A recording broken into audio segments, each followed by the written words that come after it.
Hey everyone. Podcasting has taken a back seat to life since you last heard of me in December of 2021. My wife and I ended up moving from Colorado to Wichita, Kansas earlier this year. My other sister Martha lives out here, and it's been great to be able to reconnect with her. The rest of 2022 has been really rough. Since February, my wife lost two of her remaining grandparents. And I just most recently lost my little sister, Catherine, or Katja, as I always love to call her. Katja battled lupus and kidney failure for almost a decade before she passed away just a little bit less than a month before her 28th birthday. I'm finally to the point where I'm not breaking down every time I talk about this. I hope. I can't properly describe what it's like to experience this kind of loss, and I'm sure there's some of you out there that know exactly what I'm talking about. For me, I got to hold Katja when she was about 5 minutes old, which was pretty great, even though she decided to pee all over her older brother, not knowing what was going on. I guess she can be forgiven. So yeah, growing up with both, those two younger sisters, they sure got a lot away with a lot of shit that I don't think I would have ever gotten away with when I was their age. For me, I lost count of how many times Martha and Catherine would bruise my shins or wake me up early to get them breakfast or snuggle up for Saturday morning cartoons or just, coming to see me if they need some big brother time. Katja loved to hold my plump and juicy earlobes, as she called them, even as an adult. And, no matter how many times I was woken up early to get her a bowl of cereal or have her come over to grab my earlobes, it was never enough. Earlier this summer, I spent some time scanning photos of Katja for her celebration of life.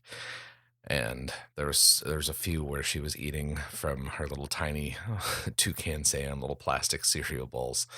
And if you knew Katja, she spent many mornings perched like Smeagol atop stools or chairs, just eating away her little bowls of cereal.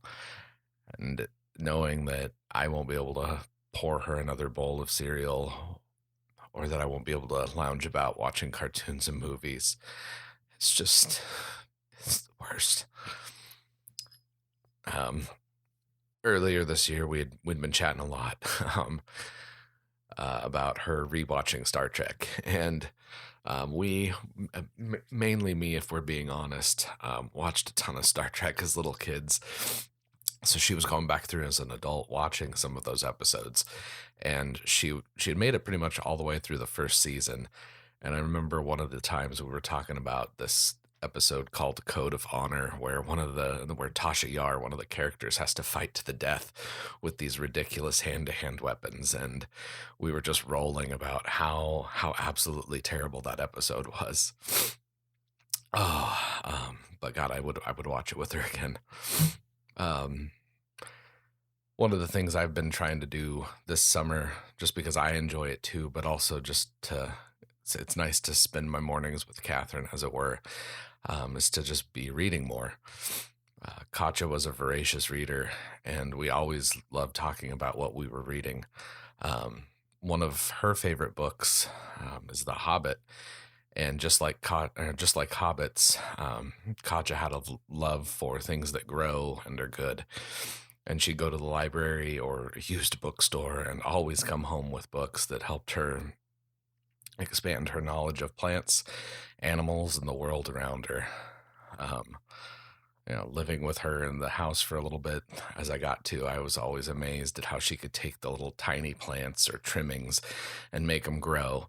And her cats and my cats loved the jungle, as she jokingly called it, even though she would get mad at Mr. Tim for eating her planties, as she called them. He loved to eat those.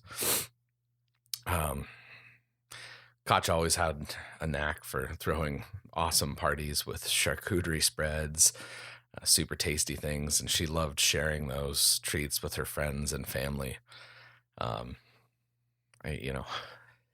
We should have known that growing up, because she would always be up for a snack after school or after volleyball practice, and it was nice to be able to spend that time with her. I lost track of how many times we went out for coffee, or I was able to bring her a snack during dialysis. It was nice to spend those times with her. Um, right now, I've started rereading The Hobbit, and this passage spoke to me. This is a exchange between one of the characters, Thorin Oakenshield, and Bilbo the Hobbit. And Bilbo knelt on one knee filled with sorrow. "Farewell, King under the mountain," he said. "This is a bitter adventure. If it must end so, and not a mountain of gold can amend it. Yet I'm glad that I have shared in your perils. That has been more than any Baggins deserves." "No," said Thorin, "there is more in you of good than you know, child of the kindly West. Some courage and some wisdom blended in measure.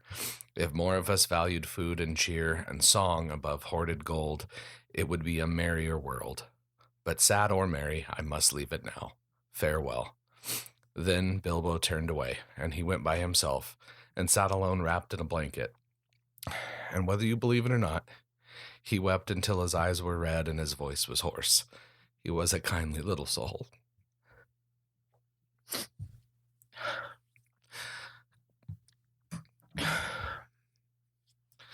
Katja was a kindly little soul, and as all of us move into the future, let's strive to make our world a merrier world, valuing the time we have with loved ones, and by pursuing what brings out the best in humanity, the best in each other.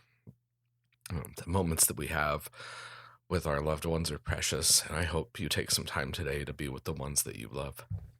I'll talk to you guys soon.